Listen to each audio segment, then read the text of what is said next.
इथले किती जण घरी पाहुणे आले की बाहेर पळून जातात? सांगावर असे किती जण आहेत? घरी पाहुणे आले की त्याला घरात थांबवूच वाटत नाही, त्यानं बाहेर जाते.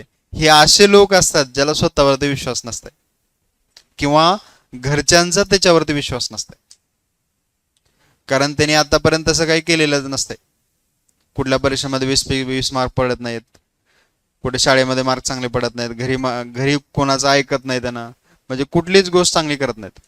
मग एक तर गोष्ट आपल्याला आता पहिला चान्स आहे, आयुष्यातला पहिला चान्स आहे की सगळे सोयरेधारे सुद्धा आपलं स्टेटस ठेवू शकतात चांगले मार्क पडल्यानंतर. मग हा एक चान्स आपल्याला वाया घालू द्यायचा नाही. आणि सगळ्यात सोपा आहे, ह्याच्यानंतरच्या परीक्षा एवढ्या सोप्या नसतात.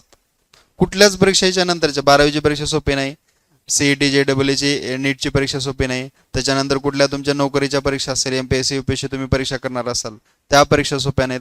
तुमच्या आयुष्यातली सगळ्यात सोपी परीक्षा तुम्हाला सर्वात मोठा चान्स देणार आहे, जे की इतरांपेक्षा तुम्हाला थोडं वेगळं तुमचं अस्तित्व निर्माण करण्यासाठी किंवा तुम्ही वेगळे आहात हे दाखवून देण्यासाठी तुमचा पहिला चान्स आहे. आणि सर्वात इझी गोईंग मधला आहे की एवढा सिलेबस सोपा आहे. आता तुम्ही आतापर्यंत शिकलात, 4 धडे जवळपास संपत आलेत.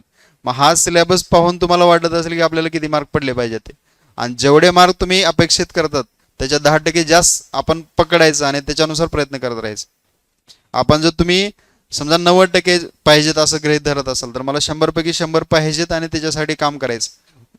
95% तुम्ही पुढे जाताच, कारण सिलेबस एवढा सोपा आहे. तुम्हाला अवघड वाटते का? काहीतरी गोष्ट अवघड आहे का याच्यामध्ये? कुठलीच गोष्ट अवघड नाही.